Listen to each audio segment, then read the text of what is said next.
Assalamualaikum warahmatullahi wabarakatuh. Selamat pagi, salam, Om Swastiastu, Namo Buddhaya, salam kebajikan, salam sejahtera untuk kita semua. Selamat siang kembali teman-teman sekalian.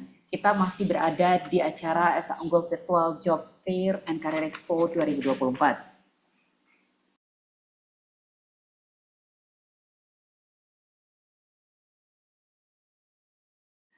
Dan tentu pada siang hari yang berbahagia ini kita masih punya banyak sekali narasumber luar biasa yang akan memberikan ilmu dan pengalaman-pengalamannya, sharing pengalaman dan juga ilmunya kepada kita semua siang hari yang berbahagia ini teman-teman sekalian. Dan pada sesi siang hari yang berbahagia ini kita akan ada dan kita akan berbicara how to maximize your career path through internship. So hari ini kita sudah dibersamai oleh narasumber yang begitu luar biasa pula, yaitu Ibu Dr. Marsia Marta MSI. Halo, selamat siang Ibu. Ya, selamat siang Mas. Bagaimana kabarnya siang hari yang berbahagia ini Ibu? Ya, puji Tuhan saya baik. Alhamdulillah. Dan tentu saja hari ini kita akan berbicara tentang hal-hal yang begitu luar biasa pula teman-teman sekalian, sehingga jangan sampai lewatkan hal-hal luar biasa ini dan juga jangan dulu leave karena nanti akan ada pemberian link absensi dan juga feedback untuk teman-teman sekalian. Sebelum kita memasuki kegiatan kita pada siang hari yang berbahagia ini, ada beberapa informasi yang ingin saya berikan kepada seluruh teman-teman siang hari yang berbahagia ini. Yang pertama adalah daftarkan diri kamu dengan mengunjungi Esa Unggul Karir Expo careerlab.co. Kamu bisa mendaftar di beragam lowongan dan pekerjaan. Selain daripada itu, kamu bisa mengenal lebih dekat nih dengan berbagai perusahaan. Kamu juga bisa berkesempatan untuk mengikuti beragam pelatihan dan webinar secara gratis. Nah, teman-teman, untuk diingatkan lagi bahwasanya jangan lupa untuk bisa melakukan konfirmasi kehadiran teman-teman sekalian. Di layar kalian sudah terpampang dengan nyata barcode dan juga link absensi pada kegiatan kita siang hari ini. Dan stay tune untuk link feedback. Jadi nanti setelah acara, setelah sesi ini berakhir, teman-teman akan diberikan link untuk memberikan feedback kepada acara kita atau kepada narasumber kita spesifik untuk mengkonfirmasi kehadiran teman-teman kembali dan untuk bisa mendapatkan sertifikat. Jadi link feedback ini adalah persyaratan untuk bisa mendapatkan sertifikat. Yang paling unik adalah di siang hari ini kita akan ada kembali games, yaitu koin, kumpulin poin.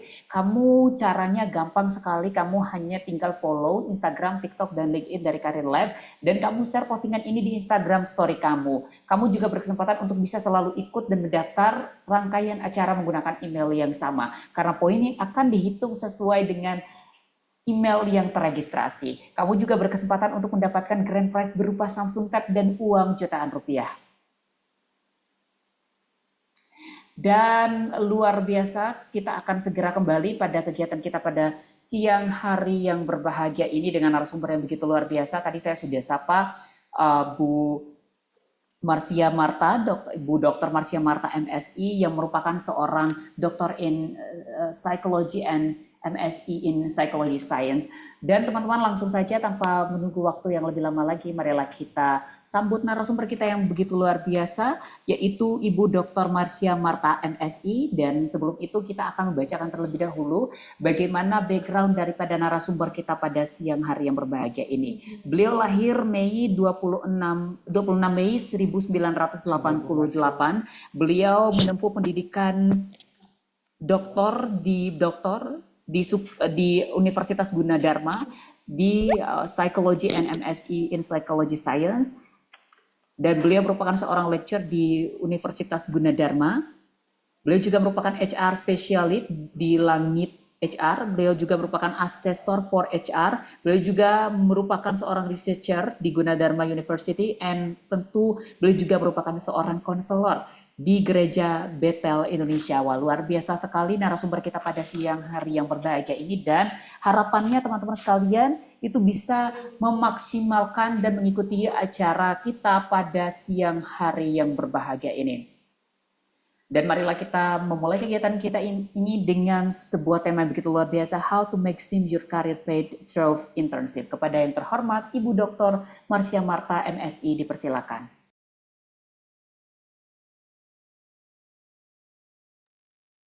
Baik, terima kasih, Mas. Oke. Selamat siang, teman-teman semua. Suara saya terdengar jelas? Selamat siang Ibu, sudah terdengar dengan sangat jelas. Baik. Saya izin untuk share screen berarti ya.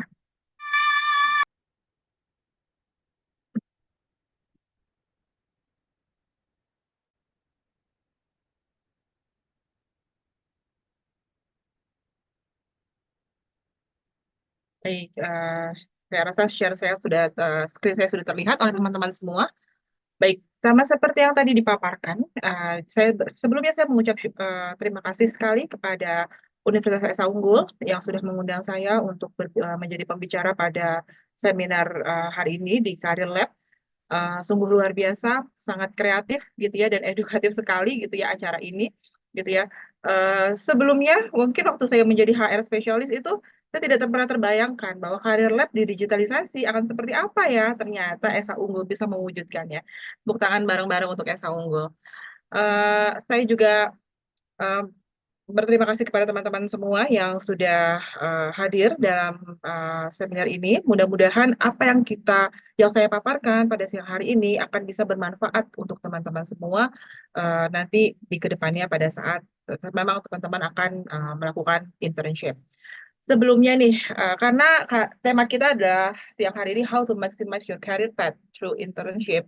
Saya mau tanya sama teman-teman semua yang ada di sini, sama teman-teman mahasiswa. Kira-kira ada nggak yang udah pernah ikutan magang? Mungkin boleh open mic-nya, boleh ya kakak ya? Open mic ya. Ada nggak yang sudah pernah ikutan magang?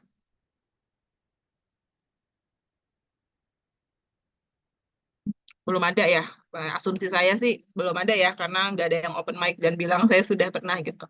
Oke, berarti kalau belum ada yang pernah mengikuti kegiatan magang, berarti saya berharap sekali ini akan menjadi panutan atau menjadi rules buat kalian gitu ya, untuk nanti ketika mau magang itu baiknya seperti apa ya. Ya. Terima kasih sekali. Tadinya saya juga sudah diperkenalkan ya, ini background saya bahwa saya sebagai seorang dosen, researcher, karena saya sebagai dosen pasti akan satu paket menjadi seorang peneliti. Dan memang penelitian saya dari awal itu ya, dari saya S1 sampai saya S3 itu memang selalu berhubungan dengan psikologi industri dan organisasi. Gitu. Jadi dan saya pun bekerja untuk HR gitu ya. Jadi memang mudah-mudahan yang akan saya paparkan ini adalah menjadi sedikit banyak teman-teman bisa melihat sebenarnya seperti apa sih HR gitu ya dalam dunia pekerjaan dan juga pendidikan. Tuh. Saya juga sebagai asesor di beberapa bidang perusahaan gitu. HR itu kan memang semua bidang perusahaan sama ya. Apapun bentuk perusahaannya pasti HR-nya itu akan sama gitu. Dan saya pernah menjadi asesor untuk baik itu perusahaan swasta maupun perusahaan eh, bukan swasta gitu ya, negara maksudnya ya, kayak kementerian dan juga BUMN. Dan ketika saya melakukan asesor dan lain sebagainya, saya melihat bahwa ada kesamaan sih sebenarnya, gitu ya, baik dalam bidang program internship ini. Nah, karena teman-teman semua, saya harap gitu ya, mau untuk terjun dalam apa namanya nanti untuk magang, gitu ya, kita harus tahu dulu nih magang itu seperti apa sih sebenarnya gitu ya. Bukan berarti magang itu ya hanya pekerjaan sampingan dan lain sebagainya gitu ya. Tapi nggak ada esensinya gitu. Sebenarnya kalau dari secara definisi magang itu seperti yang saya tuliskan adalah program belajar sekaligus latihan. Jadi ada dua hal yang akan kalian lakukan, belajar dan juga latihan kerja gitu ya. Dan ada yang harus digarisbawahi lagi adalah dalam beberapa waktu. Jadi magang itu nggak bisa lama gitu teman-teman. Ya, jadi ketika kalian nanti apa namanya ikutan magang dan kalian harus banyak gitu ya waktu untuk bekerjanya, tolong pertanyakan karena magang itu hanya dalam beberapa waktu aja gitu. Dan harus ada kegiatan belajarnya. Apa sih yang kalian pelajari gitu ya. Jadi kalau yang namanya magang tanpa belajar itu bukan magang namanya. Ya, mungkin itu bisa kita sebutnya part time dan lain sebagainya. Part time apakah magang? Part time berbeda tujuannya dengan magang. Gitu ya, kalau misalkan part time ya memang benar-benar dia itu mau kerja gitu ya. Kalau magang tadi harus ada dua kegiatan, harus ada dua hal yang harus kalian dapatkan. Bekerja dan belajar dan berlatih bekerja. Gitu. Nah, tujuannya sendiri untuk magang itu adalah menjadi jembatan antara dunia pendidikan dengan dunia kerja. Saya mengetahui ya, maksudnya karena saya sebagai akademisi juga dan saya juga pernah bekerja sebagai HR spesialis, saya benar-benar melihat memang ada gap gitu teman-teman. Ada perbedaan gitu ya antara kurikulum yang dituliskan di akademik, di teks akademik dengan yang ada di profesional pada lapangan kerja sesungguhnya gitu. Nah, untuk itulah magang hadir gitu teman-teman. Jadi ketika kalian karena kan dunia industri itu cepat sekali berubahnya gitu ya. Sangat-sangat cepat berubahnya apalagi dengan perubahan dari semua yang apa namanya harus didigitalisasikan itu maka perubahan itu benar-benar terjadi setiap harinya gitu teman-teman. Sedangkan untuk terjadi perubahan di akademik itu nggak gampang. Perubahan kurikulum itu tidak mudah teman-teman untuk dilakukan. Ya, kurikulum yang berubah secara tiba-tiba itu akan pasti memiliki banyak kekurangan gitu ya karena memang harus dipersiapkan bahan ajarnya akan seperti apa metodenya bagaimana itu pasti akan mengalami kesulitan kalau misalkan harus mengikuti perubahan yang terus-menerus gitu kan makanya naskah akademik itu didesain sedemikian rupa sehingga bisa menjawab untuk kebutuhan-kebutuhan di beberapa tahun ke depan dan itu kan nggak mudah teman-teman jadi tapi industri perubahannya cepat jadi akhirnya ini ada gap ada pemisah yang luar biasa gitu. Dan salah satu cara yang digunakan untuk bisa menanggulangi gap ini antara dunia akademisi dengan dunia pekerjaan, dengan industri, ya, itu adalah dengan cara magang. Jadi tidak salah menurut saya ketika kalian untuk coba mau ikutan magang gitu ya karena tujuan utamanya memang ini menjadi jembatan antara dunia pendidikan dengan dunia pekerjaan. Ada banyak cara lain sih sebenarnya untuk nggak hanya magang untuk kita bisa menjembatani ini. Seperti ya kita ikutan sertifikasi gitu ya. Tapi bagaimana mungkin kita mau sertifikasi gitu ya? Mungkin sertifikasi salah satu caranya adalah ya harus sudah pernah melakukan itu kan, mengumpulkan portofolio sertifikasi itu kan ya, asesmen untuk kompetensi itu kalian mengumpulkan portofolio. Dan magang adalah salah satu cara untuk kalian menambah portofolio kalian, memperkaya CV kalian. Gitu. Jadi kegiatan magang ini seyogyanya adalah kegiatan yang baik teman-teman untuk kalian. Ya. Nah, tadi ada tujuan besarnya gitu. Sekarang tujuan kecilnya, dari tujuan besar itu kita masuk lagi ke tujuan-tujuan kecil.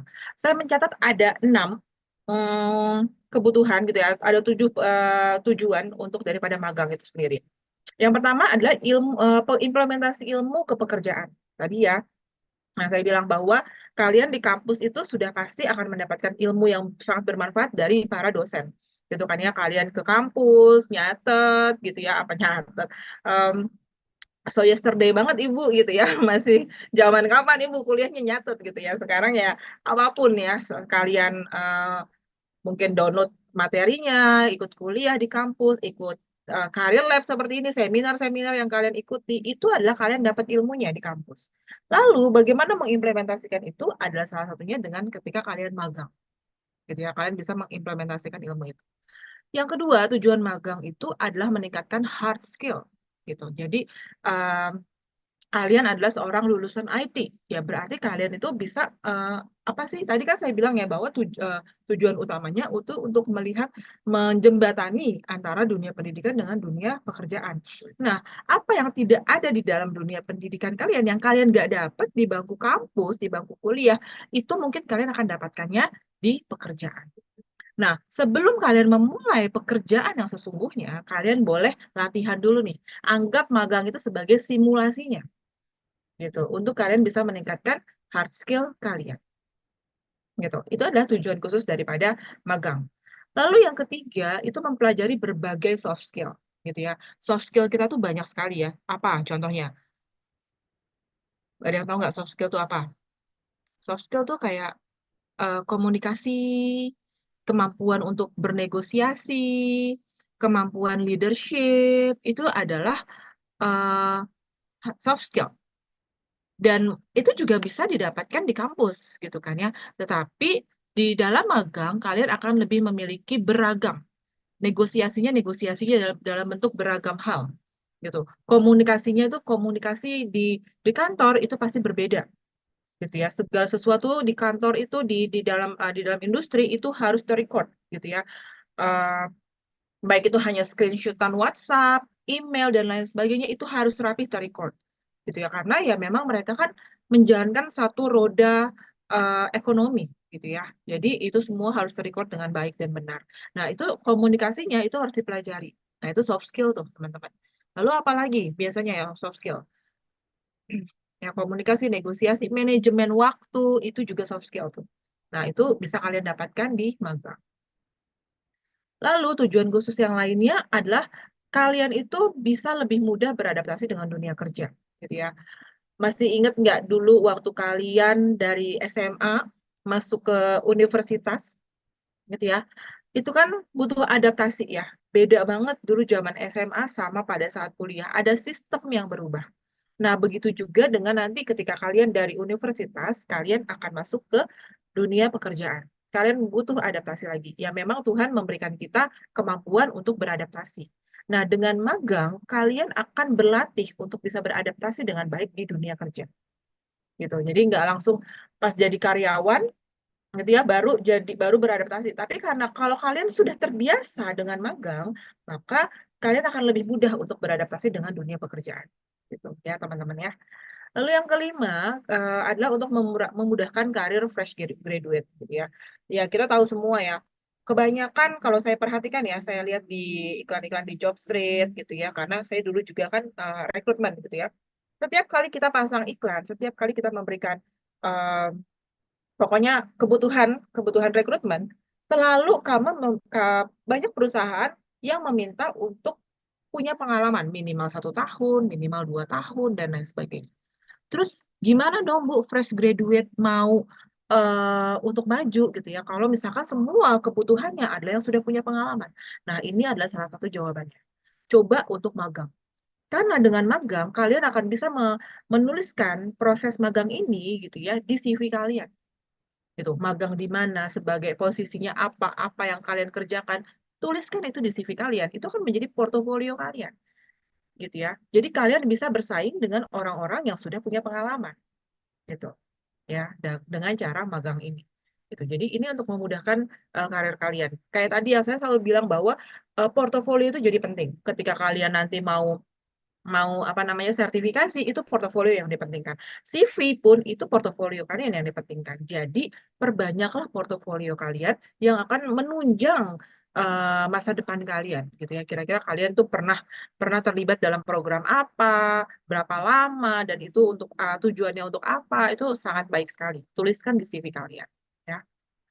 Lalu juga untuk meningkatkan kompetensi dan wawasan. Pastinya ya kalau kalian apa namanya, ikutan magang pasti karena tadi definisi daripada magang adalah proses belajar dan juga untuk berlatih bekerja, pastinya kompetensi itu akan kalian dapatkan, gitu ya. Wawasan itu pasti akan kalian dapatkan secara otomatis gitu ya, kalian akan dapatkan. Lalu bisa mengembangkan relasi dan pertemanan. Ya, ini sangat menjadi penting sekali. Ketika kalian magang, itu kalian akan pastinya punya tambah teman. Gitu kan ya, tambah teman. Lalu kalian juga jadi mengenal banyak orang. Ketika kalian magang di perusahaan-perusahaan yang bonafit yang juga memang apa ya, bekerja sama dengan perusahaan-perusahaan lain, maka akan semakin kalian membangun jaringan yang sangat luas. Gitu ya. Sekarang kita udah dimanjakan sekali dengan teknologi ya, sosial media gitu ya, ketemu orang follow-followan di sosial medianya gitu ya. Paling nggak minimal tukar nomor telepon, tukar WA, nomor WhatsApp dan lain sebagainya gitu ya. One day ketika kita butuh, kita akan bisa menghubungi mereka-mereka ini. Beliau-beliau ini yang orang-orang yang mungkin pada saat kita sedang magang, beliau banyak membantu kita dan banyak mengajari kita. Atau kebalikannya, ketika mungkin mereka sedang membutuhkan kalian, kalian juga bisa menjadi jawaban untuk permasalahan mereka. Nah, itulah mengembangkan relasinya, gitu loh. Nah, itu salah satunya adalah magang. Ini akan jadi nilai plus ketimbang dengan anak-anak yang nggak magang, gitu kan ya. Nah, setelah itu, magang itu apa bedanya dengan manajemen trainee? Di dalam perusahaan itu ada yang namanya manajemen trainee, gitu. Dan sama, manajemen trainee itu juga belajar juga. Ada pembelajarannya di dalam manajemen trainee. Lalu apa bedanya dengan magang? Gitu kan ya. Nah, perbedaan antara manajemen trainee dengan magang itu ya dilihat pertama dari tujuannya. Tujuan daripada magang itu adalah mempersiapkan mahasiswa seperti kalian-kalian ini ya, teman-teman ya, untuk bisa menghadapi dunia kerja. Itu tujuannya magang. Tapi kalau manajemen trainee, mereka tuh punya tujuan untuk mempersiapkan diri mereka nantinya sebagai pemegang kebijakan dalam suatu pekerjaan, dalam suatu perusahaan. Itu manajemen trainee. Jadi ketika nanti kalian pun di pekerjaan ada yang namanya manajemen trainee, kalian pelajari deh manajemen trainee seperti apa. Gitu ya. Pada saat nanti mungkin kalian akan magang nih, terus di perusahaan itu ada yang namanya manajemen trainee, coba dipelajari. Karena itu juga sama, kalian akan mendapatkan banyak pelatihan dan pengajaran, tapi kalian nantinya tujuannya adalah untuk yang lebih baik lagi gitu. Lalu dari status kepegawaian tentu aja yang manajemen trainee itu udah pasti statusnya karyawan tetap gitu kan ya. Kalau kalian kan tidak bisa diangkat menjadi karyawan tetap. Status anak magang itu tetap menjadi kontrak gitu ya, tidak bisa tetap. Lalu siapa yang boleh mengikuti gitu ya? Kalau misalkan magang itu boleh diikuti sama mahasiswa yang saat ini posisinya atau statusnya sebagai mahasiswa. Tapi kalau manajemen trainee itu adalah fresh graduate yang sudah maksimal punya pengalaman kerja. Jadi ketika kalian pernah magang, lalu kalian nanti mau ikut manajemen trainee, kalian sudah memiliki tuh salah satu syaratnya, yaitu punya pengalaman kerja. Dan bahkan lebih cepat, ya kan? Kalau misalkan karyawan-karyawan biasa harus 2 tahun dulu kerja baru baru dapat kesempatan untuk mengikuti program manajemen trainee, kalau kalian sebagai anak magang, gitu ya, karena kalian sudah punya pengalaman itu, maka akan lebih cepat untuk kalian bisa mengikuti program manajemen trainee. Gitu. Dan manajemen trainee itu biasanya akan duduk pada level-level apa middle up gitu ya. Ya tadi sebagai pemegang kebijakan gitu. Jadi sangat baik menurut saya ketika kalian mau untuk magang dan nanti portofolio kalian itu akan bisa diperhitungkan sama perusahaan untuk kalian ikut dalam program-program yang mereka adakan gitu. Kalau dari waktu gitu ya dan outputnya gitu ya. Program magang itu terbatas, biasanya hanya 1 tahun aja magang gitu ya. Tapi kalau manajemen trainee itu memiliki waktu yang lebih panjang, ya mungkin minimal minimal 1 tahun, tapi bisa lebih. Kalau kalau magang itu biasanya maksimal 1 tahun gitu. Nah, ini adalah manfaat-manfaat magang yang bisa kalian dapatkan gitu ya ketika nanti kalian memang mengambil keputusan, oke, saya mau magang gitu ya. Bahwa pengalaman kerja kalian pastinya akan lebih banyak, pastinya akan lebih baik daripada anak-anak yang tidak magang gitu ya. Keterampilan praktis kalian juga akan lebih baik gitu ya, apa namanya, tentang pengetahuan gitu ya yang tidak diajarkan di kampus, kalian akan memiliki pengalaman apa namanya itu, pengetahuan yang lebih. Lalu jaringan profesional kalian juga pastinya akan lebih banyak karena dalam kegiatan magang kalian, kalian akan bisa mendapatkan banyak apa namanya itu, perkenalan dengan orang-orang dan bisa menjalin relasi, peluang karir yang lebih baik, peningkatan kepercayaan diri. Tadi akibat dari kalian bisa beradaptasi dengan baik dalam dunia kerja, akibat yang selanjutnya adalah kalian akan lebih percaya diri. Kalian akan lebih santai menghadapi pekerjaan ketika kalian sudah terbiasa dengan dunia pekerjaan. Dan itu dimulai dari magang gitu ya. Jadi nggak ada ya yang salah gitu dari magang. Oke. Tapi masalahnya teman-teman, saya mau memaparkan beberapa permasalahan magang yang ada di Indonesia gitu ya. Sampai saat ini kalau kalian lihat gitu ya, netizen-netizen itu berbicara tentang magang itu seperti apa sih gitu ya. Baru-baru ini kita melihat ada berbagai macam kasus lah gitu ya. Salah satunya yang saya soroti adalah memang banyak orang yang menyoroti tentang Peraturan Menteri Ketenagakerjaan Nomor 6 Tahun 2020 gitu ya, tentang penyelenggaraan pemagangan di dalam negeri. Gitu. Yang saya catatkan dari sini gitu ya, bahwa dalam peraturan itu mengamanatkan eh, itu tidak diamanatkan berapa sih besaran jumlah upah yang bisa diberikan kepada anak magang. Di dalam peraturan ini dikasih tahu bahwa anak magang itu harus dapat uang saku, harus dapat makan dan lain sebagainya, transport, pengganti transport dan lain sebagainya itu diamanatkan teman-teman. Tetapi masalahnya tidak terlihat besarannya itu berapa. Kalau kita kan lihat bahwa di dalam menteri apa peraturan-peraturan yang ada, kita melihat bahwa ini hmm, besaran upah gitu regional. Besar upah regional itu kan terlihat gitu ya, jumlahnya minimal berapa dalam satu daerah gitu kan. Beda bidang bidang industri beda jumlahnya. Sebentar saya mau colok ini. Bentar.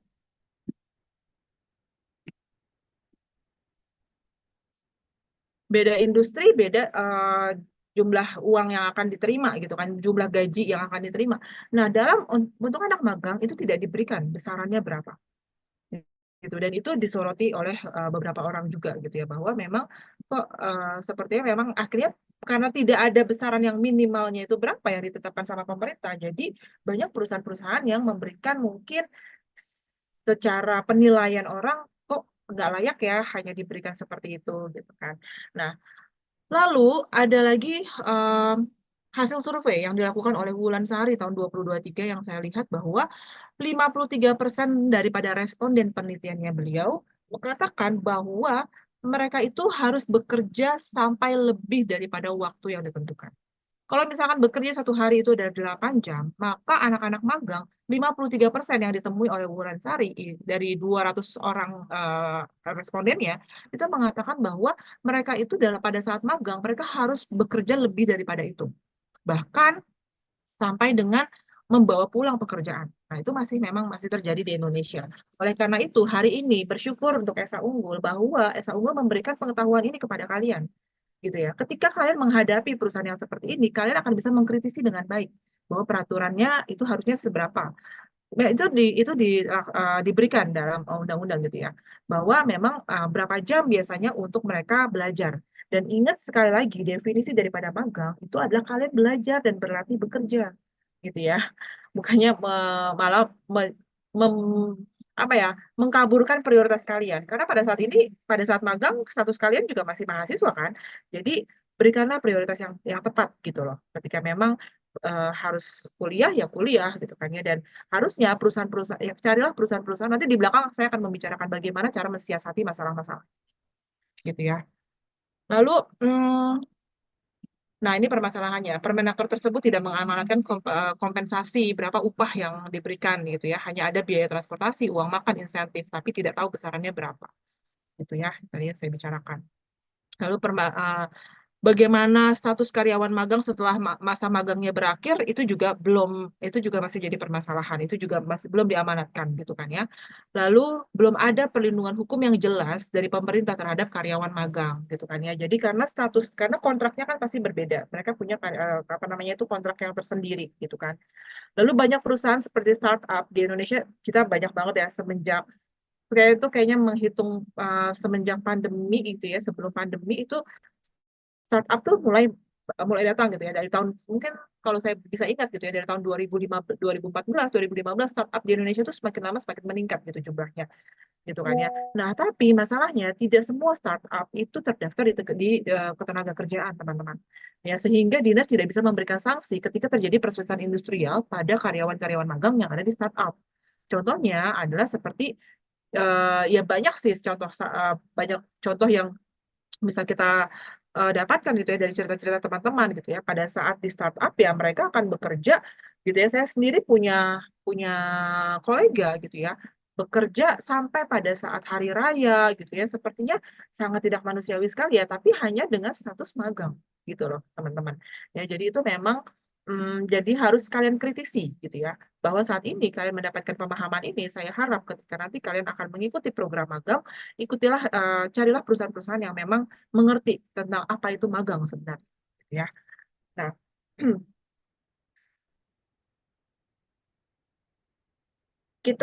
sebelum saya masuk ke sini, saya mau cerita mungkin kemarin kita kalau kalian lihat ya di sosial media kalian itu ada kasusnya ruang guru gitu ya. Ruang guru itu di Permen nomor 6 ini bahwa memang di peraturan pemerintah nomor 6 ini tahun 2020 itu karyawan magang yang diperbolehkan itu hanya 20%, teman-teman. Dari jumlah seluruh karyawan. Jadi misalkan karyawan perusahaan itu ada 100, karyawan magangnya yang diperbolehkan itu maksimal 20 orang gitu kan ya. Tapi ternyata di dalam di ruang guru gitu kan ya ditemukan bahwa hampir banyak sekali guru-guru yang dipekerjakan di ruang guru gitu ya adalah karyawan berstatusnya magang gitu teman-teman. Dan pengupahannya pun juga sangat-sangat memprihatinkan lah ya seperti itu karena memang banyak sekali saya lihat tuh di sosial media memang mereka merasa bahwa pengupahannya itu tidak sesuai standar lah dan lain sebagainya gitu ya. Nah, tapi ruang guru sendiri akhirnya dengan seperti itu berbenah karena kan waktu itu yang jadi ceritanya adalah ruang guru bisa marketing itu sampai buat acara di televisi dan lain sebagainya. Tapi ternyata di dalamnya itu banyak sekali anak-anak yang dipekerjakan dengan status magang dan pengupahannya itu memang menjadi salah satu yang dikritisi gitulah oleh orang-orang itu gitu kan. Nah, hal ini jangan sampai terjadi di kalian gitu ya. Nah, caranya gimana? Saat ini kita akan membicarakan nih bagaimana sih strategi agar kalian bisa sukses dalam memaksimalkan program magang yang akan kalian tentukan. Kan ya. Yang pertama, tentukanlah tujuan yang jelas yang ingin dicapai selama mengikuti program tersebut. Gitu. Jadi tujuan kalian tuh untuk apa sih ikutan magang? Ya pastinya untuk tadi, pasti kalian punya pemahaman-pemahaman, ya pengennya portofolionya lebih bagus, Bu. Pengennya CV-nya jadi punya pengalaman dan lain sebagainya. Oke, tentukan itu dengan jelas bahwa kalian pengen supaya ketika kalian keluar dari universitas gitu ya, bukan hanya membawa ijazah, tapi kalian juga sudah punya pengalaman ini gitu. Nah, lalu tentukan juga yang ingin kalian capai itu seperti apa gitu ya. Yang ingin dicapai selama magang itu dengan cara apa gitu ya. Yang pertama itu kalian harus mempelajari keterampilan yang baru gitu ya. Tentukan dulu eh, tujuan yang jelas gitu ya untuk mengikuti program magang. Nah, caranya gimana caranya? Yaitu kalian harus bisa mendapatkan keterampilan yang baru pada saat magang gitu ya. Lalu kalian juga harus bisa mendapatkan pemahaman tentang proses kerja yang berlaku di perusahaan tempat kalian magang. Jadi kalian itu bukan hanya magang, hanya sekedar ya udah duduk bantuin karyawan tetapnya gitu, yang enggak gitu. Karena tadi di definisi pemagangan itu adalah proses belajar. Kalau misalkan kalian hanya jadi pembantu untuk karyawan tetapnya gitu ya, terus kalian nggak diajarkan, hanya ya udah hanya ngikutin ritme ini aja yang tanpa jelas ada proses program pembelajaran ya jangan gitu ya. Tapi dari setiap pekerjaan yang kalian pelajari tuliskan itu jadi sebuah pembelajaran gitu ya teman-teman ya. Lalu membangun jejaring dengan orang-orang profesional gitu ya. Jadi ketika kalian ada di tempat magang gitu ya,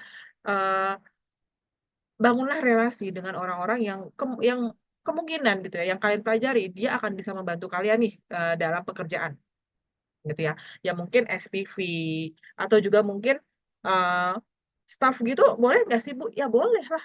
Gitu. Nah, jadi jangan hanya apakah hanya orang profesional tuh maksudnya adalah orang-orang yang duduk dalam dalam dataran manajerial gitu ya. Enggak juga. Ketika kalian bergaulnya hanya baru bisa sampai ke staff gitu ya, ya sudah. Saya yakin dan yakin banget kalau misalkan si staff ini bisa mengajari kalian, maka itu akan bisa menjadi jejaring untuk kalian tuh dengan lebih baik lagi ke depannya gitu loh. Jadi jangan takut untuk bisa membangun hubungan atau relasi dengan orang-orang di perusahaan tempat kalian magang. Lalu yang kedua, cara untuk memaksimalkan proses magang kalian adalah pilihlah perusahaan yang tepat gitu ya. Pilih perusahaan-perusahaan yang memang sesuai dengan minatnya kalian gitu ya. Jadi jangan sampai kalian ini anak IT tapi kalian tuh magangnya mungkin di e-commerce gitu ya, e-commerce yang bukan e-commerce gitu yang mungkin tidak ada berbau IT-nya sama sekali gitu, yang masih pakai konvensional ya. Ya secara logika sih jadinya kalian harus build dari awal lagi gitu loh supaya mengajari mereka untuk digital untuk bisa mendigitalisasikan usahanya. Tapi kalau misalkan kalian ke perusahaan yang sudah jadi gitu ya, kalian pun akan bisa melihat, kalian akan belajar bagaimana kalian bisa menjalankan perusahaan ini dari awal sampai sudah jadi yang suksesnya seperti apa. Tapi kalau misalkan perusahaan ini belum jadi gitu ya, kalian magang di sana itu juga oke, itu juga bagus gitu ya. Tapi masalahnya kalian akan butuh waktu lebih lama untuk melihat bagaimana perkembangan daripada perusahaan ini gitu. Jadi selain pilih perusahaan yang sesuai dengan minat, kalian juga harus lihat perusahaan-perusahaan ini kira-kira proyek-proyek yang dijalankan itu sesudah bisa kalian buat belajar nggak ya gitu. Ya, profil perusahaan itu perlu untuk kalian pelajari gitu ya. Visi misi daripada perusahaan itu, proyek-proyek yang sedang dikerjakan, apakah itu sesuai dengan minat kalian apa enggak? Apakah program-program yang ada di dalam perusahaan itu akan mendukung kegiatan magang kalian atau enggak? Itu yang harus kalian lihat pada saat kalian mau memilih perusahaan untuk magang gitu ya teman-teman ya. Pilih yang sesuai dengan minat dan juga proyek-proyeknya itu memang mendukung kalian untuk bisa belajar.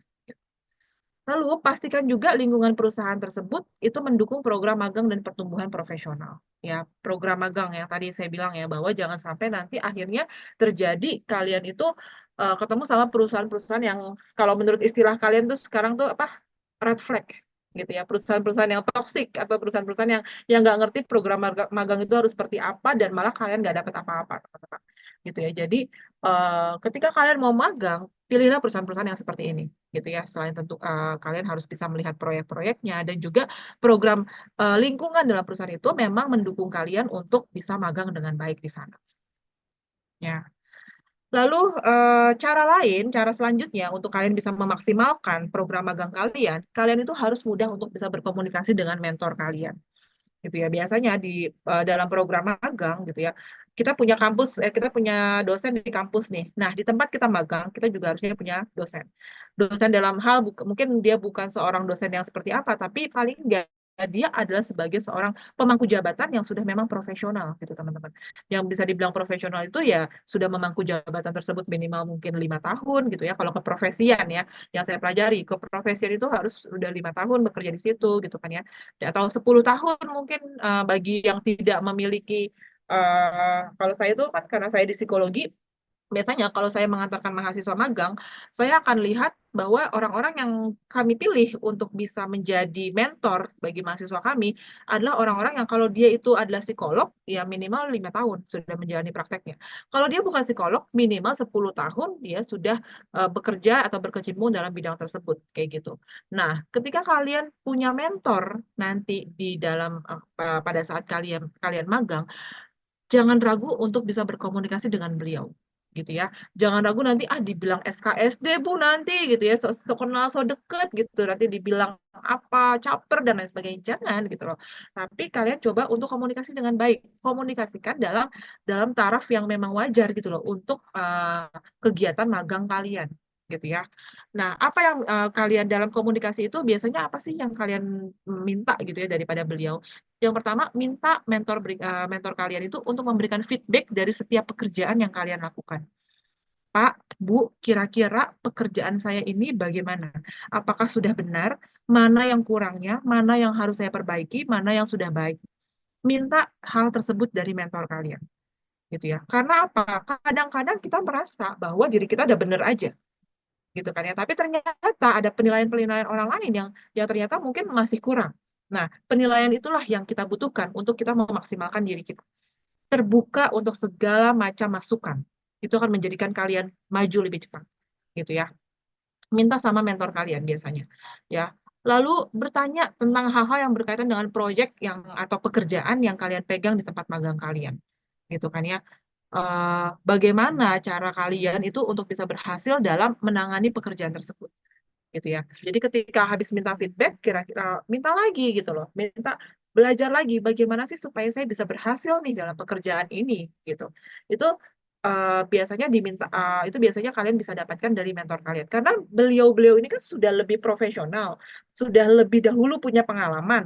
Pengalaman-pengalaman beliau inilah yang akan membuat kalian jauh lebih baik lagi dalam pekerjaan kalian nantinya gitu. Jadi jangan ragu untuk membuka komunikasi dengan mentor kalian. Walaupun Bu, ya ternyata dia bukan mentor, hanya sebagai orang yang biasa, tapi saya bisa berkomunikasi dengan beliau.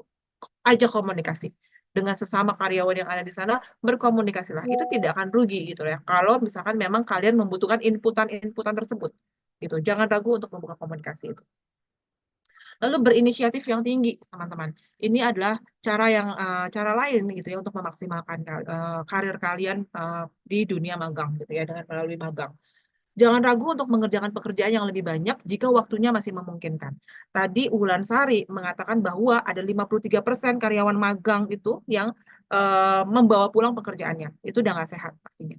Tetapi ketika kalian masih punya waktu untuk bisa ada di dalam satu perusahaan dan menurut kalian ini masih masih jam kerja dan ini masih memungkinkan kalian untuk bisa bekerja, nggak salah untuk kalian bisa mengerjakan pekerjaan yang lebih banyak ya dengan cara supaya memiliki inisiatif yang baik gitu ya. Dengan dari situ kalian akan diberikan penilaian yang lebih gitu kan ya. Jadi jangan takut untuk bisa mengerjakan pekerjaan yang lebih banyak jika waktunya memungkinkan. Ingat ya, jika waktunya memungkinkan. Ketika kalian ada kuliah dan lain sebagainya ya sudah pending dulu. Bilang mohon maaf saya bukannya nggak mau bantu tapi saya harus mengerjakan yang lain seperti itu misalnya ya. Lalu jangan ragu juga untuk bertanya hal-hal yang tidak dimengerti teman-teman ya, agar tidak melakukan kesalahan. Jadi kalau misalkan tiba-tiba dikasih pekerjaan terus dari gitu mungkin kurang gitu ya SAP apa SOP-nya yang kalian bisa pelajari gitu ya. Kalau misalkan daripada kalian mumet sendiri, jangan ragu untuk bertanya sama orang-orang yang ada di sekitaran kalian ya. Supaya apa? Dengan kalian bertanya berarti kalian akan meminimalkan kesalahan. Ketika kalian bisa meminimalkan kesalahan, maka akan menjadi sesuatu yang baik lagi buat kalian di dalam dunia magang. Ya, jalin hubungan dengan rekan kerja. Ya, ini juga cara lain lagi. Ya, ikuti semua kegiatan sosial yang ada di perusahaan tempat kalian magang. Ya, jadi kalau misalkan ada kegiatan apa gitu ya, ya ikutin gitu ya. Coba untuk mau mengikuti uh, apa kegiatan-kegiatan yang diadakan oleh perusahaan gitu ya. Libatkan diri kalian dalam tiap acara gitu ya. Kalau kalau misalkan dimintain tolong, ya ayo mau gitu ya. Kalau misalkan memang ada waktunya, silahkan ya. Lalu bantulah dengan tulus rekan kerja yang membutuhkan gitu ya. Ini namanya kegiatan seperti ini membantu rekan kerja namanya Organizational Citizenship Behavior ya, OCB. OCB ini sesuatu yang penting. Banyak banget sekarang yang meneliti tentang OCB. Dan OCB ini sangat dibutuhkan oleh karyawan karena karyawan-karyawan yang memiliki OCB yang tinggi ya citizenship behavior-nya tinggi itu sangat disukai sama teman-teman kerjanya. Kenapa? Karena dia tuh suka membantu. Orangnya tuh suka bantuin temennya. Pada saat pekerjaannya sudah selesai dan temennya memiliki kesulitan, dia akan ringan tangan untuk membantu temannya. Ini namanya organizational citizenship behavior. Dan ini sedang digodok gimana caranya supaya dia juga bisa masuk ke dalam KPI ya atau apa namanya itu performance kalian, penilaian gitu ya. Kalau kalian sekarang di kampus punya IPK gitu ya. Kalau di kantor nanti kalian punya KPI, Key Performance Indicator. Nah, itu OCB-nya itu juga akan dimasukkan ke sana gitu ya. Bersikap sopan santun bukan hanya kepada atasan, tetapi pada semua orang yang ada di lingkungan pekerjaan. Ya, siapapun dia, ketika kalian bertemu di jalan gitu ya, dan kalian tahu bahwa dia adalah karyawan tempat kalian magang gitu ya, ya coba untuk sapa dengan lebih baik gitu kan. Bukan berarti yang orang lain terus kalian boleh jutekin ya, enggak ya, tetap disapa semua orang gitu. Itu latihan supaya kalian tuh bisa memiliki jalinan pertemanan yang baik gitu. Lalu evaluasi dan refleksi. Ada dua hal yang saya catatkan di sini buat kalian. Evaluasi itu, sorry, ini ada sedikit typo ya. Evaluasi maksudnya evaluasi dengan cara tinjau tujuan kalian yang sudah kalian buat. Apakah sudah tercapai apa belum? Tadi di awal saya tadi saya tekankan bahwa bikin dulu tujuannya tuh yang jelas pengen apa sih dari magang ini, pengen apa sih gitu kan ya. Dari magang ini saya pengen supaya saya keluar, saya akan bisa memiliki kemampuan A B C D, ya kan. Nah, dari tujuan itu selama proses magang, misalkan nih kalian bikin evaluasi 1 bulan atau 3 bulan gitu ya, kalian bikin evaluasi, apakah ya tujuan kalian itu sudah tercapai apa belum ya, catatkan itu gitu. Tujuan kalian sudah tercapai apa belum? Jika ada yang belum, cobalah buat rencana-rencana lain supaya tujuannya ini tercapai, gitu kan ya. Ketika tadi eh, definisi daripada magang adalah berlatih bekerja dan belajar. Kalau misalkan ada hal-hal, duh kok saya nggak bisa ya punya kemampuan ya, kompetensi ini saya belum miliki ya di perusahaan ini ya, gitu. Nah, coba untuk bisa membuat rencana-rencana lain supaya tujuan kalian semuanya tercapai. Nah, makanya dibuat catatan gitu ya. Jadi tujuannya apa, lalu evaluasikan setelah 1 bulan magang, saya sudah memiliki kemampuan ini. Lalu nanti ke depannya saya mau bagaimana lagi supaya saya bisa memiliki kemampuan-kemampuan yang lain dan tujuannya semuanya tercapai. Jadi evaluasi itu penting, teman-teman. Ya.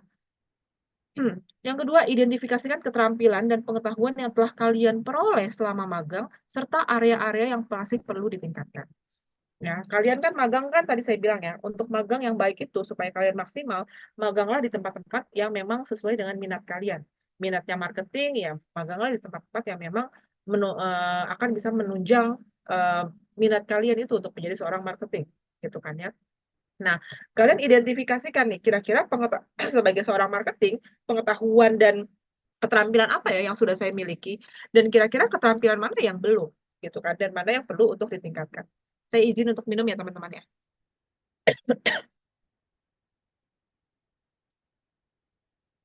Nah, itu perlu untuk bisa jadi evaluasi dan refleksi diri kalian gitu. Dari situ kalian akan bisa menentukan kira-kira arah kemana lagi nih tujuan saya ke depannya. Lalu untuk bisa memaksimalkan karir pet kalian dalam dunia magang, kalian juga harus bisa manfaatkan pengalaman untuk masa depan. Kalau hari ini kalian disuruh-suruh ini dan itu, please jangan ngedumel gitu loh teman-teman. Tapi manfaatkan ini sebagai cara untuk kalian bisa mendapatkan pengalaman yang berharga untuk masa depan kalian. Suatu saat kalian akan jadi, doa saya, suatu saat kalian akan jadi orang yang berhasil. Kalian bisa membagikan pengalaman-pengalaman kalian kepada orang-orang lain dengan baik gitu ya teman-teman ya. Gunakan koneksi yang telah kalian bangun selama masa magang ini untuk mencari peluang pekerjaan di masa yang akan datang setelah kalian lanjut dari magang. Gitu. Ya, kalian sudah punya koneksi dengan Bapak A, dia adalah seorang manajer di perusahaan ini gitu kan. Karena kalau kalian udah kenal, ketika kalian nanti bekerja di suatu perusahaan, kalian akan bisa menggunakan koneksi kalian itu untuk bisa lebih baik di kehidupan kalian di masa yang akan datang gitu ya. Jadi apapun yang kalian kerjakan hari ini itu akan bisa menjadi sesuatu yang bermanfaat kok untuk kalian di masa depan. Jadi jangan dikerjakan dengan bersungut-sungut, jangan dikerjakan dengan ngedumel gitu teman-teman. Karena pasti dia memiliki manfaat untuk kalian di masa depan. Paling enggak kalian jadi orang yang suka kerja lah, minimal itu kalian akan memiliki itu. Ya, cobalah ingat-ingat permasalahan yang terjadi dan catatlah proses penyelesaiannya. Jadi ketika kalian punya masalah, catatkanlah proses penyelesaiannya. Walaupun mungkin bukan kalian yang menyelesaikan permasalahan itu, tapi ketika kalian ada masalah di tempat magang kalian dan kalian akan belajar bagaimana cara penyelesaian masalahnya, itu akan menjadi nilai yang sangat berharga. Waktu saya sebagai HR spesialis, saya ketika rekrutmen, hal yang pertama salah satu hal yang akan saya tanyakan adalah saya akan memberikan satu contoh kasus dan saya akan membuat si calon karyawan ini memberikan kepada saya kira-kira solusi apa yang akan dia berikan kepada saya sebagai perusahaan. Berarti itu kan adalah problem solving gitu kan. Jadi ketika nanti ketemu masalah bukan berarti kalian berpikir ini saatnya gue berhenti magang, bukan. Ya, ketika kalian ketemu masalah, disitulah saatnya kalian belajar bagaimana problem solver. Ketika nanti kalian akan ada di masa depan, kalian sudah tahu ketika ada masalah A, maka apa yang harus dilakukan. Masalah B, apa yang harus dilakukan. Masalah C, apa yang harus dilakukan. Kalian hidupnya akan semakin baik. Akan punya pengalaman-pengalaman itu yang akan memberikan kalian tuh nilai plus buat kalian. Karena ya tadi seperti saya gitu ya, mungkin ada rekrutmen-rekrutmen yang seperti saya gitu ya, yang memberikan contoh permasalahan, lalu minta orang ini untuk menganalisa. Dan ketika kalian sudah terbiasa dengan hal tersebut, maka itu akan jadi mudah buat kalian proses rekrutmennya. Ya. Lalu dokumentasikan setiap pekerjaan kalian, karena itu akan berguna bagi sertifikasi. Dokumentasi dalam setiap pekerjaan itu namanya portofolio. Ya, jadi semakin banyak portofolio kalian ya yang akan kalian punya, nah itu akan membantu kalian. Sertifikasi ini jadinya penting, teman-teman. Sertifikasi itu diberikan kalau di Indonesia ada banyak sekali sih macam certified gitu kan ya. Tapi kan tentu yang paling bergengsi ya karena kita di Indonesia ya pasti dari BNSP gitu kan ya. Ada juga certified dari luar negeri yang juga bagus-bagus, teman-teman. Nah, sertifikasi itu biasanya kita akan diakses gitu kan. Dan apa sih yang diakses biasanya adalah mengumpulkan bukti-bukti bahwa kalian itu memang pernah bekerja, memang pernah menyelesaikan permasalahan ini. Jadi semua dokumentasi pekerjaan itu jangan sampai kececer ya, karena itu akan jadi penting untuk kalian nanti di masa yang akan datang. Ya. Lalu milikilah regulasi pembelajaran diri yang baik ya atau nama bahasa Inggrisnya self regulation learning gitu kan ya. Self regulation learning itu gimana caranya untuk bisa dimiliki dengan baik? Self SRL itu bisa dipelajari. Ya, biasanya kalian itu harus bisa membuat skala prioritas gitu ya. Mana yang hari ini harus saya kerjakan, mana yang bisa ditunda gitu ya. Jangan semuanya ditunda lalu kalian main game dulu lah Bu, saya mau me time, saya mau nonton drakor, saya mau ini dan ya, jangan. Punyailah skala prioritas yang baik, teman-teman, ya. Itu akan membantu kalian untuk bisa memiliki regulasi pembelajaran yang baik. Lalu buat tujuan yang ingin dicapai gitu ya. Tadi dari awal saya bilang tentukan dulu tujuannya, tentukan mau kemana perusahaan yang akan kalian berikan, kalian akan magang gitu ya. Evaluasi tiap langkah yang diambil gitu ya. Sesudah kalian melangkah, evaluasikan ini benar nggak ya? Ini ada yang masih kurang nggak ya? Itu penting untuk kalian lakukan. Milikilah keinginan untuk berprestasi dalam setiap langkah kalian. Ya, jangan mau jadi orang yang standar gitu ya. Saya selalu tekankan kepada mahasiswa-mahasiswa saya, kalau bisa tuh kalau ngerjain tugas tuh jangan jadi yang standar, minimal ngumpulin, jangan jadi yang orang yang seperti itu, tapi milikilah supaya kalian jadi orang-orang yang memang lebih berbobot, lebih berwawasan gitu loh. Ya, dalam setiap tugas yang kalian lakukan. Selesaikan semua masalah dengan cara yang terbaik dan tidak menimbulkan masalah yang baru. Ya, jadi orang-orang yang selalu ya kan kita kan punya tata krama gitu ya, punya apa namanya? Peribahasa gitu ya, datang tampak muka, pulang tampak punggung gitu. Jadi benar-benar kalian datang dengan baik-baik, selesaikan segala sesuatu sampai nanti kalian selesai magang, itu harus dengan baik-baik juga, teman-teman. Karena itu akan membuat nama kalian harum. Nama yang harum itu lebih berharga daripada semua harta di dunia gitu loh ya. Jadi yang paling penting memang kalian membuat relasi, networking dalam akhirnya nanti kan kalian kan akan memiliki networking dan relasi yang baik dengan orang-orang di tempat kalian magang. Nah, itulah yang akan membantu kalian mungkin salah satu cara untuk bisa membantu kalian lebih baik di masa yang akan datang. Baik, Kak, itu sekian dari saya, teman-teman, pemaparan dari saya.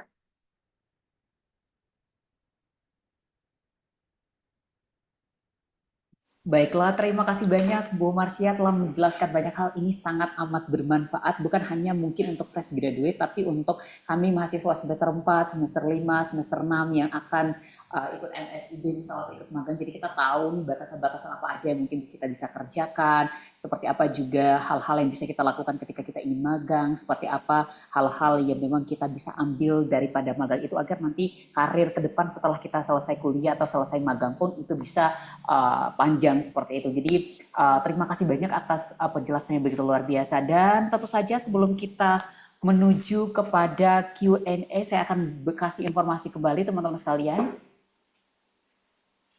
Nah, untuk upcoming event kita SA Unggul Virtual Job Fair and Career Expo 2024 itu yang terakhir nanti. Setelah ini akan ada FGD Takluk Jurus Jitu lolos dan berkesan di depan pewawancara. Jadi nanti akan luar biasa juga, kamu bisa daftarkan diri kamu di link yang sudah tertera. Dan kamu juga bisa gabung nih teman-teman di channel Karir Lab. Bergabung dalam channel Karir Lab, kamu bisa dapatkan diskon up to 90%. Ada banyak sekali manfaat yang bisa kamu terima teman-teman sekalian. Mulai dari informasi up to date seputar resume, loker, bahkan juga webinar. Kamu juga bisa berkesempatan untuk bergabung di grup untuk berdiskusi dengan rekan sebaya. Selain itu, koneksi kamu dari berbagai daerah juga bertambah. Dan yang unik juga akan ada kuis berhadiah setiap minggunya. Kamu bisa daftarkan dan kamu bisa langsung join di link yang sudah tertera juga. Dan tentunya untuk sesi Q&A kita pada sore hari yang berbahagia ini saya tidak akan sendiri, tapi saya juga ditemani oleh rekan saya begitu luar biasa pada siang hari yang pada sore hari yang berbahagia ini Mbak Marsha. Jadi Zul nggak sendiri seperti itu, tapi juga sama teman luar biasa yaitu Mbak Astri. Selamat siang Mbak Astri. Halo, selamat siang Kak Zul, selamat siang Mbak Marsya. Waduh, luar biasa. Oke, Mbak Astri, kita lihat teman-teman udah banyak pertanyaan di kolom chat, ini kayaknya udah nggak sabar banget nih dijawab sama Mbak Marsya gitu. Karena ini selalu relate dengan pembahasan anak-anak sekarang yang masih duduk di bangku kuliah atau yang baru saja diwisuda gitu. Jadi mungkin langsung aja untuk kesempatan Q&A saya berikan kepada Mbak Astri. Mbak Astri. Oke, baik. Di sini terlihat sekali ya antusiasme dari teman-teman semua. Di sini sudah banyak sekali pertanyaan-pertanyaan yang masuk. Jadi langsung saja kita tanyakan ke Mbak Marsya. Di sini ada pertanyaan dari Kak Dimas dari Esa Unggul.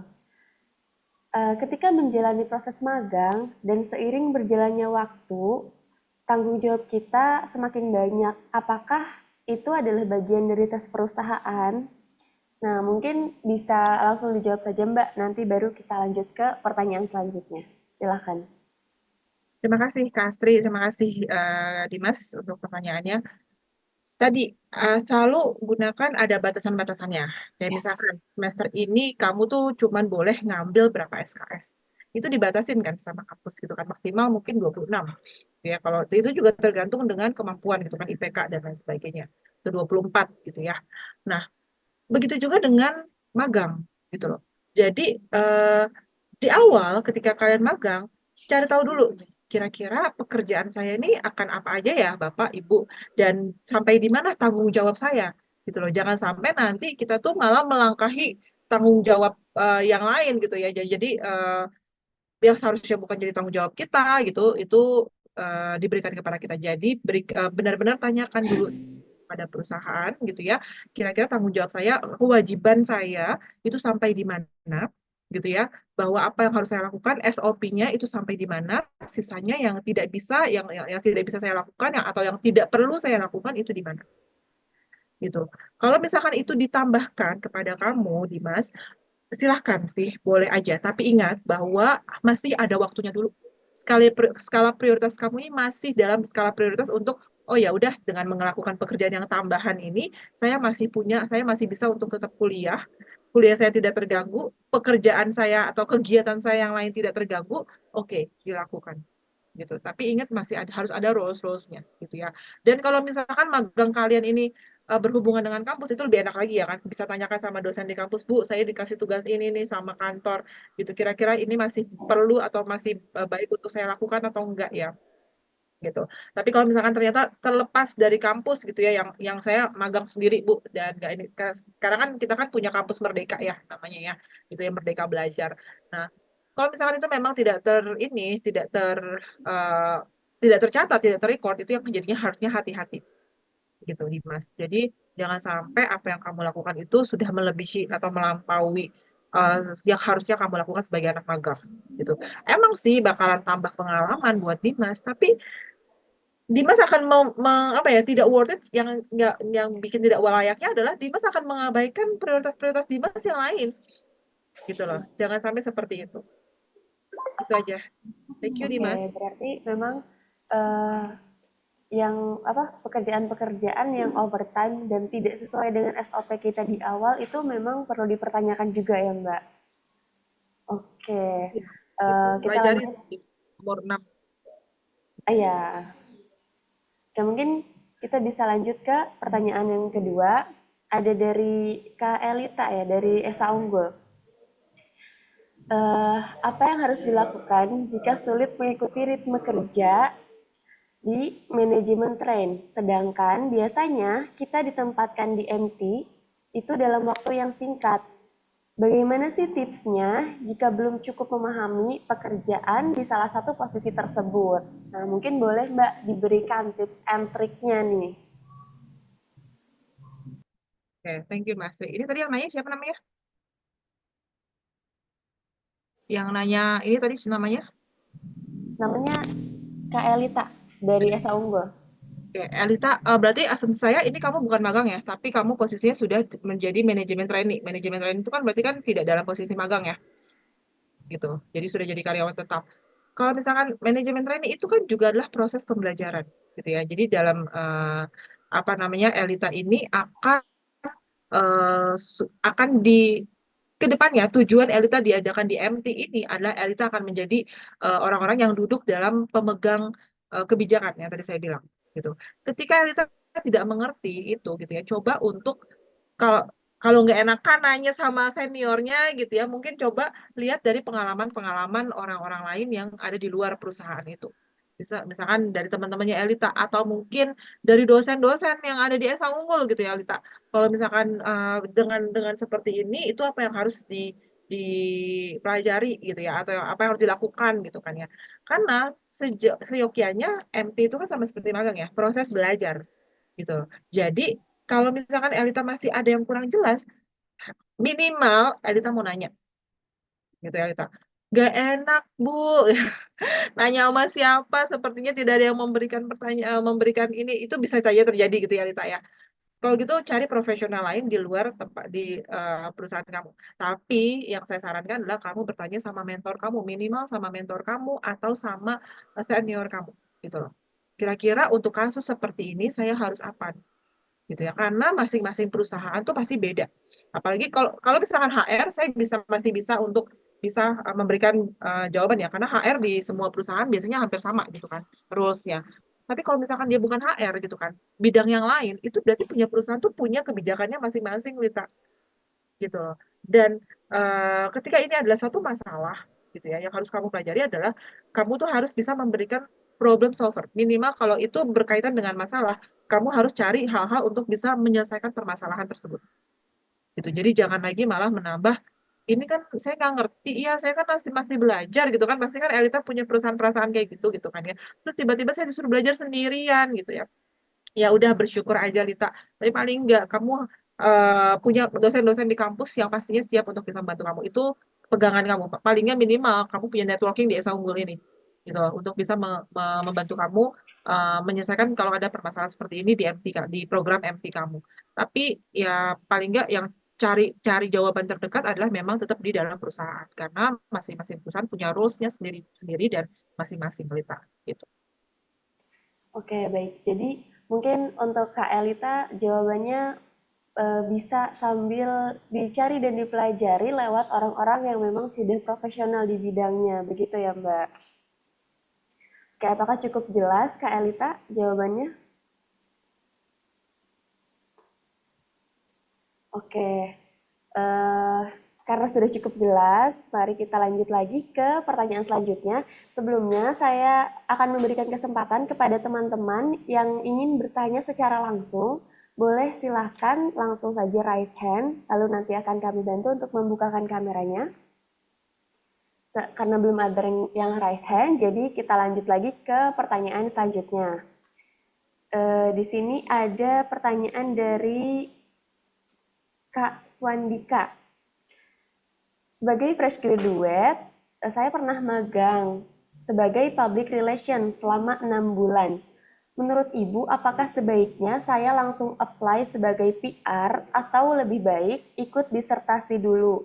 Karena mayoritas syarat kerja itu mengharuskan minimal pengalaman 1 tahun. Begitu. Mungkin boleh langsung dijawab saja, Mbak.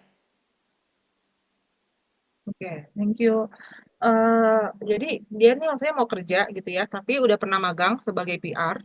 Terus Ya, ini betul. mau melamar pekerjaan gitu ya, Ya, mau melamar pekerjaan.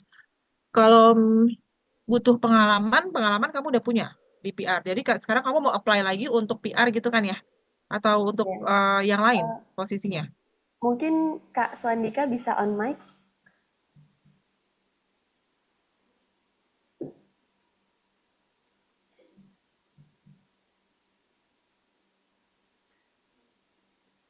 Untuk Kalau Oh, oke.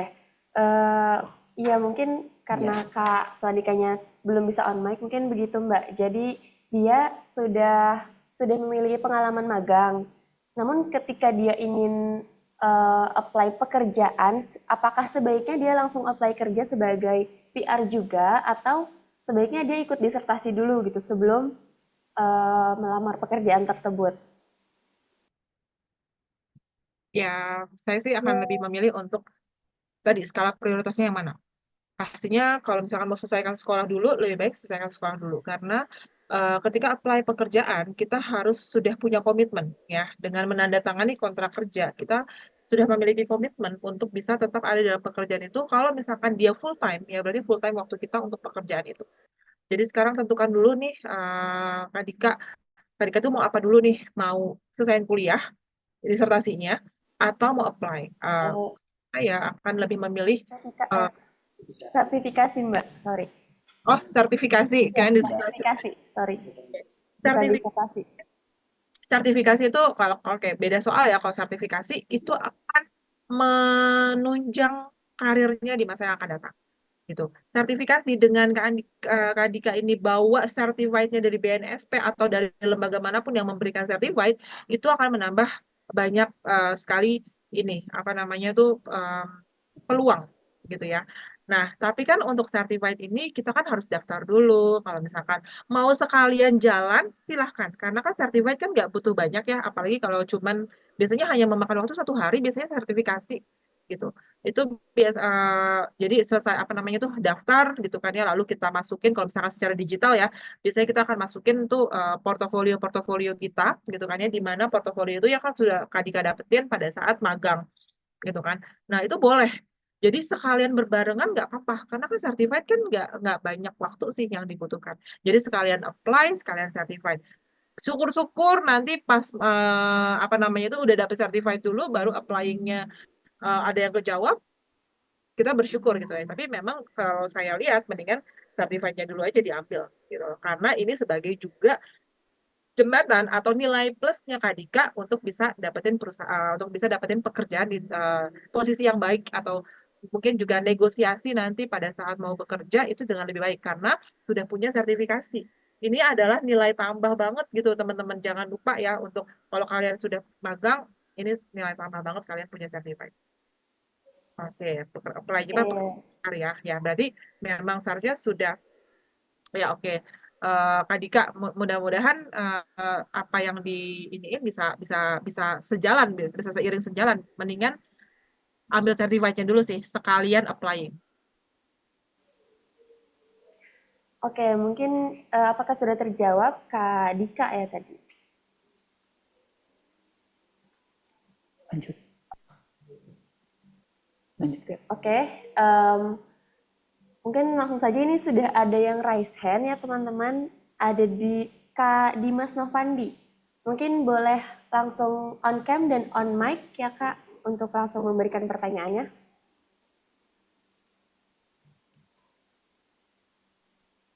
Silahkan Kak Dimas Novandi. Halo, selamat siang. Iya, Kak Dimas. Sebelumnya mohon maaf Ibu ya, saya nggak bisa on cam karena lagi ada masalah di kamera. Ya, perkenalkan nama saya Dimas, saya merupakan alumni dari SA Unggul, Ibu. Sebelumnya saya izin tanya Bu, mengenai pertanyaan saya sebelumnya. Sebelumnya saya udah nanya itu ya. Kalau yang Ibu jawab itu kan mengenai magang dalam lingkup eh, masih dalam apa namanya eh, belum lulus Bu kan ya sebelumnya tadi itu. Nah, kalau saya tadi maksudnya itu yang setelah lulus Ibu, setelah lulus. Nah, pertanyaannya itu eh, mana tadi ya sebentar. Ketika kita magang setelah lulus dan seiring waktunya kita magang tersebut terus tanggung jawabnya semakin banyak atau semakin besar, apakah itu termasuk tes dari perusahaan ke kita buat nilai, Bu? Apakah kita layak untuk dinaikkan menjadi staff atau belum? Atau bagaimana, Bu ya? Terima kasih, Bu. Terima kasih Dimas juga sudah menjelaskan. Jadi saya ada gambaran, saya pikir tadi Dimas adalah masih mahasiswa gitu ya. Oke, ternyata Dimas sudah bekerja gitu ya. Dan sekarang posisinya statusnya tuh karyawan magang gitu ya, Dimas ya. Magang ini kenapa? Kenapa berstatus karyawan magang? Apakah menggantikan satu posisi orang yang sedang cuti? Biasanya perusahaan tuh mengadakan internship tuh untuk seperti itu tuh. Ada kebutuhan bahwa vakansi ini kosong karena ada orang yang biasa mengisi sedang cuti atau sedang apa atau sedang apa gitu ya, maka diberikan kepada mahasiswa magang. Nah, kalau misalkan Dimas bertujuan akan, ya Bu, saya akan stay di perusahaan ini, saya berkomitmen ke perusahaan ini, gitu, ya jalankan segala sesuatu dengan baik, Mas. Gitu. Tapi kalau misalkan Dimas berpikir bahwa kayaknya saya hanya cukup sampai di magang aja deh, Bu, nggak usah nambah-nambah lagi, gitu ya. Ya sudah. Yang saya tekankan adalah networking-nya Dimas. Networking itu salah satunya juga adalah bagaimana Dimas meninggalkan legacy gitu ya, meninggalkan perangai di tempat Dimas bekerja. Kalau misalkan Dimas merasa bahwa saya akan lanjut di perusahaan ini, jalankan dengan sebaik-baiknya, Mas, gitu. Kalaupun memang jadinya bertambah bebannya, gitu kan ya, kalau ini masih dalam lingkup bahwa beban kerja, dalam hitungan beban kerja dan ini dibayarkan sesuai dengan upahnya Dimas, gitu kan, jalankan aja, Mas, nggak apa-apa, gitu. Toh habis ini kan Dimas kan juga memang akan apply untuk menjadi karyawan kan, gitu kan. Dimas sudah tidak lagi memiliki kewajiban untuk masih sekolah atau apa gitu kan ya. Jadi jalankanlah itu, gitu. Karena pasti beda peranan kalau misalkan perusahaan ini bagus dan benar, beda peranan antara mahasiswa magang dengan mahasiswa dengan orang apa karyawan magang dengan karyawan yang tidak magang. Karyawan magang biasanya tidak akan diberikan tanggung jawab yang berlebihan. Tapi kalau perusahaan ini sudah menaikkan levelnya, berarti saya yakin perusahaan ini sudah tahu latar belakangnya Dimas, bahwa Dimas sudah selesai kuliah, Dimas memang sedang cari pekerjaan, apa salahnya? Kenapa Dimas nggak bergabung bersama dengan kami? Kan gitu ya.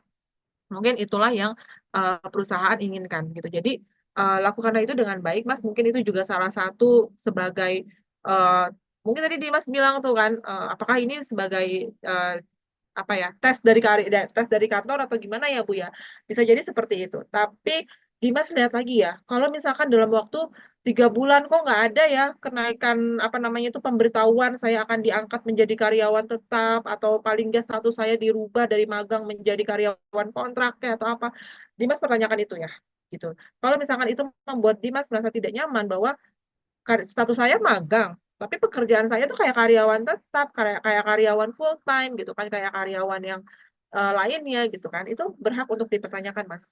Gitu ya. Karena ya tadi memang masih permasalahannya adalah di undang-undang kita memang tidak mengamanatkan itu secara jelas. Jadi dilihat lagi juga kemarin waktu Dimas tanda tangan kontrak itu sebenarnya sampai di mana sih pekerjaannya dan kapan ini masa berakhirnya gitu kan. Tapi kalau misalkan masih ada waktu, memang masih masanya Dimas magang, tapi Dimas udah dikasih pekerjaan yang lebih, lakukan itu Mas. Apalagi kalau kamu masih punya waktu, lakukan dengan baik.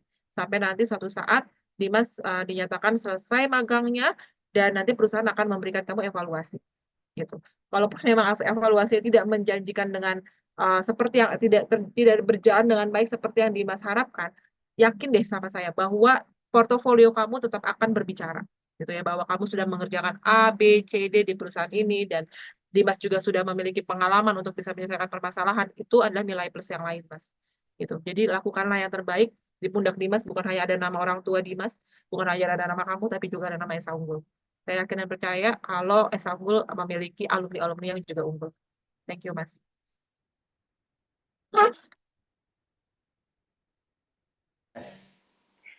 Oke, terima kasih atas jawabannya Bu Marsha dan terima kasih atas antusiasnya teman-teman. Karena pertanyaannya masih banyak juga, tapi kita terbatas juga oleh waktu, jadi mungkin pertanyaannya saya hold dulu. Nanti mungkin teman-teman bisa memberikan pertanyaan di sesi seminar selanjutnya. Baik, mungkin itu saja. Saya kembalikan lagi kepada Kak Zul. Silahkan. Baik, terima kasih banyak Mbak Astri sudah memandu acara atau sesi Q&A kita pada siang hari, pada sore hari yang berbahagia ini. Dan juga terima kasih banyak Mbak Marsia, Bu Marsia atas jawaban-jawaban yang keren abis gitu. Sudah mengkelirkan banyak hal pada pertanyaan teman-teman yang sudah memberi pertanyaan pada sore hari yang berbahagia ini. Dan sebelum kita tutup, kita ingin memberikan informasi terlebih dahulu teman-teman sekalian. Jangan lupa untuk kembali melakukan konfirmasi kehadiran teman-teman sekalian dengan scan barcode yang sudah ada di layar teman-teman atau mengunjungi link yang sudah dikirimkan oleh panitia di kolom chat. Selanjutnya silakan untuk melakukan feedback atau memberikan feedback pada kegiatan sesi seminar karir ketiga kita pada sore hari berbahagia ini dengan scan barcode, atau teman-teman juga bisa mengunjungi link yang sudah ada di layar teman-teman sekalian. Selanjutnya, don't forget to follow all social media from Career Lab. So, teman-teman bisa untuk follow Instagram, LinkedIn, dan juga WhatsApp. And ya, terima kasih untuk seluruh antusiasme dari teman-teman sekalian dan juga yang kami hormati Bu Marsia. Terima kasih banyak waktunya sudah menyempatkan berbagi kepada kami. Ini sangat amat bermanfaat. Saya sampaikan sekali lagi karena ini selalu relate dengan mahasiswa yang memang akan melakukan magang atau sedang magang sekarang seperti itu, agar pemahaman terkait bagaimana sih magang pada akhirnya ini mampu untuk dimaksimalkan sebagai awal karir kita untuk bisa survive ke depannya. Dan akhir kata saya mengucapkan terima kasih sekali lagi. Saya menutup kegiatan atau sesi seminar kita ketiga ini mengucapkan alhamdulillahirrahmanirrahim. Wassalamualaikum warahmatullahi wabarakatuh. Sampai jumpa di sesi selanjutnya teman-teman sekalian. Terima kasih Bu Marsia. Ya, baik. Terima kasih teman-teman.